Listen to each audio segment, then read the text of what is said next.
Harka fuune daawwattootaa fi hordoftoota maatii Muhaa Miidiyaa akkam jirtan nagaan keenya kan jaalalaa onneerraa madde bakkuma jirtanitti isin haa gahu jenna daawwattootaa fi hordoftoota keenya. Daawwattootaa fi hordoftoota Muhaa Miidiyaadha qophii keenya ammaaf qabanne keessatti kan dhaga'uuf jirtan waraanni bilisummaa Oromoo Jiddu Galeessa Oromiyaatti waraana Abiyyi Ahmad balaa itti buusaa jiraachuudhaa fi waraanni bilisummaa Oromoo aanaa Abungin Dabrat gandoota magaalaa Dabratee gandoota 44 qabdu keessa gandoota 43 harkatti galfachuudhaan waraana Abiyyi Ahmadiin bobbaafaman komaandoo Riippaabilikaan Gaardii hedduu barbadeessuudhaa fi kibba Oromiyaa fi lixa Oromiyaattis tarkaanfii ilaaleessaa humna mootummaa gubbatti fudhachaa jiruun bakka hedduu qabachuudhaa fi injifannoo argachuuf waraanni bilisummaa Oromoodhaa kan himee fi Pirezidaantii Yukureen Zeleniskiin ammoo lammiileen biyya isaanii irree tokkoon ka'uudhaan weerartuu Raashiyaa akka ofirraa qolatan ajaja dabarsuudhaa fi gama kaaniin hoogganaan biyya Ameerikaa Joo Baayiden Yukureen deeggaruuf akka jiranii fi gama kaaniin ammoo jeetti waraanaatillee erguudhaaf akka jiran kan dubbatamee fi kanneen biroo jajjaboo ta'an qophii keenya ammaaf qabanne kana keessatti kan dhageessan ta'a. Daawwattootaa fi hordoftoota maatii Muhaa Miidiyaadha. Namoonni yuutuubii keenya Muhaa Miidiyaa faarawaa taatan yuutuubii keenya Muhaa Miidiyaa sabskiraayib gochuun maatii nuuf taasisaniin jecha qophii keenya yookaan odeessa keenya ammaaf qabanne isinitti himuudhaan hamma dhumaattis wajjin kan turu ana Muhaa Oromooti. Hamma dhumaatti nu wajjin turaan afeerraa keenya gamanumaan viidiyoo keenya laayik sheer gochuun sin dagatinaadha. Irree fi wabiin uummata Oromoo waraanni bilisummaa Oromoo zoonii giddu galaa lola jabaa waraana Abiyyi Ahmad gubbatti gaggeessaa jiru waraana faashistii Abiyyi Ahmad watwaachisaa jira. Waraanni bilisummaa Oromoo zoonii giddu galeessaa godina Shaggar Lixaa aanaa Abungin Dabrat ganda daannisaa bakka Dawlaa Burkii keessatti amma waraana Impaayera Itoophiyaa tiksuudhaaf ergamanii uummata Oromoo ammoo dararuudhaaf baatee deemaa turte irratti tarkaanfii ilaaleessaa fudhatee jiraachuu himee jira gootichi waraana bilisummaa Oromoo WBOni. Aanaa Abungin Dabrat ganda magaalaa Dabratee gandoota 44 qabdu keessaa ammoo gandoonni 43 harka waraana bilisummaa Oromoo jajjabee jiraachuunis mirkanaa'ee jira. Waraanni bilisummaa Oromoodha lola hadhaawaa humna mootummaa wajjin gaggeessaa jiru gandoota baadiyyaatii fi magaalota hedduu qabachuus itti fufee jira.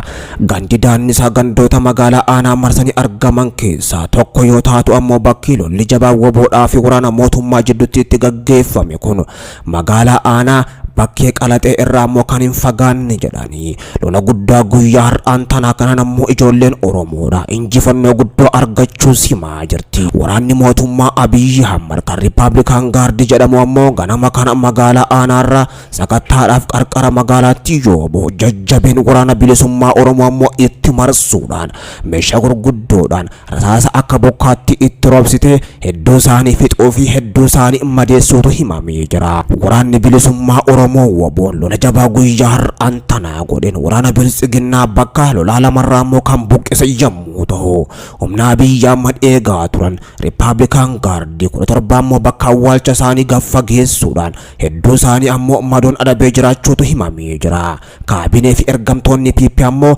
magaalaa gadhiisuudhaanis baqatanii akka jiranii fi ammoo madoodhaa fi reeffa konkolaataa hedduudhaan guurataa akka jiran maddeen keenya naannichaattis gabaasanii jiru. Waraanni bilisummaa Oromoo tarkaanfii ilaaleessaa humna mootummaa gubbatti fudhachaa jiru itti fufuudhaan bakkoota hedduu qabachuun humna mootummaa Abiyyi Ahmad barbadeessaa jiraachuus beeksisee jira. Kaleessaa fi dheengaddaas kibba Oromiyaa fi jiddu galeessa Oromiyaa bakka hedduutti waraanni bilisummaa Oromoodha lola jabaa humna mootummaa Abiyyi Ahmad wajjin gaggeessaa ture gandoota hedduu qabachuun humnoota mootummaa hedduus barbadeessee hidhannoo gurguddoo fi gama kaaniin konkolaataa paatroolii hedduus irraa buufachuu beeksisee jira. Waraanni bilisummaa Oromoo WBOn kibba Oromiyaa lixaa fi jiddu galeessa Oromiyaatii fi bakkoota hedduutti humnoota mootummaa Abiyyi Ahmadiin bobbaafaman humnoota wal makootaan kan poolisii federaalaa gama kaaniin humna addaa Oromiyaa akkasumatti illee ribii yookaan makalaakiyaa fi humna Riippaabilikaan Gaardii jaamtu kan masaraa mootummaa Abiyyi Ahmadiin eega wajjin wallolaa kan jiran yommuu ta'u amma waraanni bilisummaa Oromoodha humna kana marammoo barbadeessuun injifannoo goonfachaa jiraachuus beeksisaa jira. Ijoolleen Oromoodha akka Oromoon itti barbaaduu fi ammoo akka Oromoon irraa barbaadutti humna diinaa barbadeessuudhaan gandoota hedduu qabachaa kan jirtu yommuu ta'u ammoo kana booddees tarkaanfii laalessaan kana fakkaatu humna diinaa gubbatti kan fudhatamu ta'a jechuudhaan ajajoonni waraana bilisummaa Oromootis himaa jiru. Tarkaanfii waraanni bilisummaa Oromoo torbee kana fudhate ammoo kan mootummaa Abiyyi Ahmad muddamsuu keessa galches akka ta'etu himamaa jira. Woboon mootummaa Abiyyi Ahmadis kokkee qabaa jira. Mootummaan naannoo Amaaraa ammoo gama isaatiin Abiyyi Ahmadii fi Shimallis Abdiisaa waraana bilisummaa Oromoo kan yookaan Onag Shanee kana wajjin lolus hin barbaadu jechuun komachaa kan jiru yommuu ta'u ammoo Abiyyi Ahmadii fi Shimallis Abdiisaa lubbumarraa humna qaban ammoo bobbaasanillee waraanni bilisummaa Oromoo humna isaanii mogolees muraa jira. Bifa kanaan ammoo Abiyyi fi Shimallis Abdiisaa lolaa hin jiranii humna kana ammoo qoysanii jiru. Humni kun lafoota hedduus qabatee jira. Booda ammoo naannoo keenyarras waan oolu hin fakkaatu jechuudha. Warri Amaaraatis watwaataa jiru. Waraanni bilisummaa Oromoodha. Jabina isaa yeroo ammaan tana diinaa fi firattillee mul'isee jira. Woboon bakka hedduutti diina isaa barbadeessuun yeroo injifannoo gonfatus ammoo ummanni Oromoodha. Kumaatamaan bahuudhaan yoo simatanillee mul'achaa jira. Keessattuu kibba Oromiyaa lixaa fi gama kaaniin jiddu galeessa Oromiyaa bakka hedduu qabatetti waraanni bilisummaa Oromoo saba isaa bal'aa uummata Oromootti makamuudha. Bilisiginna hadhee gandoota baadiyyaatii fi magaalota aanotaa keessaa yoo baasus mul'ataa jira. Waraanni bilisummaa Oromoo kan durii caalaa jabaachuudhaan hidhannoo gurguddoodhaa fi meeshaawwan garaagaraa ammoo dhukaafaman yookaan kan furgugeeffaman qabachuudhaanis yoo imalus mul'achaa jira. Mootummaan Abiyyi Ahmad ammoo paarlaamaa isaa gubbatti kanaan dura waraanni ABO Shanee kun humna isa leenjisuu fi gama kaaniin ammoo isa hidhachiisu qaba jechuudhaan kan dubbate yommuu ta'u waraanni kun salphatti baduus hin danda'u jechuun Abiyyi Ahmad waraana bilisummaa Oromoo kana balleessuun akka hin danda'amnes dubbatee ture. Pirezidaantiin Yukureen Zeleniskiy lammiileen biyya isaanii irree tokkoon ka'uudhaan weerartuu Raashiyaa akka ofirraa qolatan ajajan. Pirezidaantiin haasaa uummataaf dabarsaniin yeroon weerara uummata keenya irratti baname ofirraa qolannus amma jechuun dhaaman. Irree tokkoon gabbaatanii yakkamtoota kanneen ammoo magaalaa keenya keessaa baasutu isinirra jiraata jechuudhaan uummataaf ergaa dabarsanii jiru. Waamichi birmannaadhaaf pirezidaantiin dhiyeessan kun ammoo uummata isaanii qofaaf osoo hin taane deeggarsa warra lixaa gaafachuus ni ilaallata jedhan. Pirezidaantiin biyya Ameerikaa Joo Baayiden akka jaanitti waraana ammoo dabalataan akka erganiif illee gaafatanii jiru. Qondaaltonni biyya USA Poolaanditti ammoo wal gahuudhaan akkaataa achirraa jeetti waraanaa miigjamu ammoo Yukureeniif erguun danda'amu irrattis dubbachaa jiru jedhame. Erga biyyi Raashiyaa ammoo Yukureen weerarratti haleellaa eegaltee guyyaa 11 tahee jira. Ogeeyyiin akka jaanitti ammoo weerarri Raashiyaa kun bakkuma itti jalqabetti dhaabbatee jira. Pirezidaantiin Raashiyaa Vladimir Putin ammoo garuu opereeshiniin akkuma karoorameen deemaa jira jedhan. Waraanni magaalota hedduu keessatti ammoo raawwachaa kan jiru yoo ta'ellee humnoonni Raashiyaa hanga ammaatti magaalaa Yukureen ijoota qoftis to'atanii jiru. Magaalaan kunis ammoo Kherson kan jedhamtudha. Raashiyaan magaalota hedduu to'achaa akka jirtus himaa jirti. Biyyi Raashiyaa ammoo buufata nukuleeraa Awurooppaa keessatti guddaati. Gaafa jimmataa qabattee akka jirtus beeksifte. Gama kaaniin ammoo pirezidaantiin biyya Ameerikaa Joo Baayiden kan Yukureen Vladimir Zeleniskiy waliin ammoo sanbata kaleessaa bilbilaan erga dubbatanii booda deeggarsa namummaa fi meeshaa waraanaa ammoo dabalataan akka erguuf jiranis waadaa seenanii jiru. Pirezidaantiin Ameerikaa Baayiden deeggarsa namummaa lammiilee Yukureeniif ammoo doolaara miliyoona 10 kennuudhaaf karooras qabu jedhamee jira.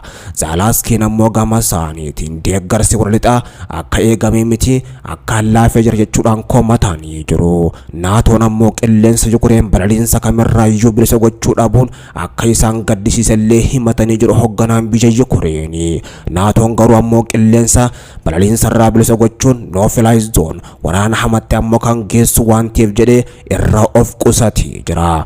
Qondaaltonni Yukureen jeetti waraanaa MiG-29 dabalataan ammoo akka kennamuuf erga iyyatanii booda pirezidaantiin Baayiden ammoo deeggarsa meeshaa waraanaa taasisuudhaafis waadaa galaniifii jiru. Zeleniskiin ammoo seera baastota Ameerikaa 300 ta'an karaa viidiyootiin argatanii dubbisanii turani. Akka gabaasa miidiyaa USA'tti ammoo Zeleniskiin boba'aa Raashiyaa irra qoqqobbiin akka kaa'amuu fi xiyyaaronni oomisha Raashiyaa ta'an ammoo kanneen baha Awurooppaa jiran dabarfamanii Yukraanitti ammoo akka kennaman gaafatanii jiru. Qondaaltonni White House ammoo akka jaanitti gaafiin Zeleniskiidha xiyyeeffannoodhaan ilaalamaa jira. Bulchiinsi Baayiden tarii ammoo karaa Poolaandiin xiyyaarota gara Yukraanillee galchuu yoo danda'ame jedhee irratti hojjechaa jira jechuudhaan miidiyaadhaafis ibsa kennanii jiru. Lolli Raashiyaa fi Yukraan akkuma itti fufetti kan jiru yommuu ta'u ammoo waraanni Raashiyaa baay'inaan konkolaataa sibiila uffatanii wajjin ammoo bahuudhaan daandii guddicha magaalaa Yukraan keessan gubbaa kiiloomeetira 60 ol dheeratanii dhaabbatanis akkasumatti hafanii akka jiranii fi ammoo Ameerikaan waraanni kun danqamee kanaafeef loojistiikii waan dhabeef gama kaaniin ammoo hanqinni nyaataa waan mudateef jechuudhaan Ameerikaanis dubbattee jirti. Suuraa jalqabaa saatalaayitiidhaan kaaftee biyya Ameerikaadhaan ammoo addunyatti kan mul'ifte waraanni Raashiyaa akkaan baay'eete konkolaataa sibiilaa hedduminaan ammoo daandii gubbaa tarrisuudhaan magaalaa guddoo Yukraan Kiivitti qajeelee kan ture ammoo achumatti danqameetis hafee jira. Kunis ammoo muddamsuu jabduu kan uumaa ture yeroo ammaan tana. Raashiyaan waraana ishee kana ammoo daanduma gubbattis dhaabdee akka jirtutu dubbatamaa jira. Hoogganaan biyya Raashiyaadha ammoo Putiin gama isaatiin lammiilee biyya Raashiyaatiin lolli akkuma karoorfamettis adeemaa jira. Homaa tokko sii yaaddeenaa jechuudhaan ergas dabarsanii jiru. Ta'us ammoo addunyaan ammas qoqqobbii laalessaa Raashiyaa gubbaa ka'uuf kan deemtu yommuu ta'u hoogganaan biyya Raashiyaa Putiin ammoo gama isaatiin qoqqobbii biraa gubbatti dabaltanii dubbiin hammeessina jechuun addunyaas akeekkachiisaa jira. Naatoo nagaammaatti ammoo Yukraaniif dirmachuu baatullee biyyoonni lixaa marti isaanii meeshaa waraanaatiif akkasumatti illee gama kaaniin deeggarsa adda addaa Yukraaniif illee gochaa jiru. Kanas ammoo Raashiyaan mormaa jirti. Ta'us ammoo Yukraan Raashiyaan biyya keenya hin qabattu ofirraa dhorgina jechuudhaan lola hadhaawaa humna Raashiyaatii wajjin gaggeessaa jiraachuus himaa jiru. Yukraanii fi Raashiyaa gidduutti ammoo erga lolli jalqabee xiyyaaronni waraanaa hedduu ta'an kan Raashiyaa barbadeeffamuudhaa fi taankiin hedduun ammoo gubachuun akkasuma waraanni biyya Raashiyaadha ammoo gara 5,000tti siqan barbadeeffamuu biyyi Yukraanilleen himaa turte. Ammallee lolli kan hin dhaabbatin yommuu ta'u Naatoon ammoo biyyoota ollaa Yukraanii fi Raashiyaa ta'an warra lixaatti ammoo bobbaafamaa jiraachuunis himamaa jira. Kunis ammoo muddama jabaa uumaa kan jiru yommuu ta'u addunyaa irratti Naatoon ammoo gama isaatiin biyyoota miseensota Naatoodhaa ta'an dursanii ammoo badiinsarraa qolachuudhaaf jecha bobbaafamaa jiraachuus himaa jira. Egaan daawwattootaa fi hordoftoota maatii Muhaa Miidiyaadha qophiin keenya ammaaf qabannes kana fakkaata. Daawwattootaa fi hordoftoota maatii Muhaa Miidiyaadha. Muhaa Miidiyaa kana Oromooti. Namoonni YouTube keenya Muhaa Miidiyaa faaraa taatan Muhaa Miidiyaa subscribe gochuun maatii nuuf taasisaniin jecha viidiyoo keenya ammoo like share gochuudha waliif qoodus hin dagatinaadha. Qophii keenya ammaaf qabanne isinitti himuudhaan haga ammaattis wajjin kan ture ana Muhaa Oromooti. Qophii keenya itti aanu kan ammoo odeessa keenya idileetiin hamma walitti deebinutti gamanumaan nagaatti nu turaa isiniin jenna.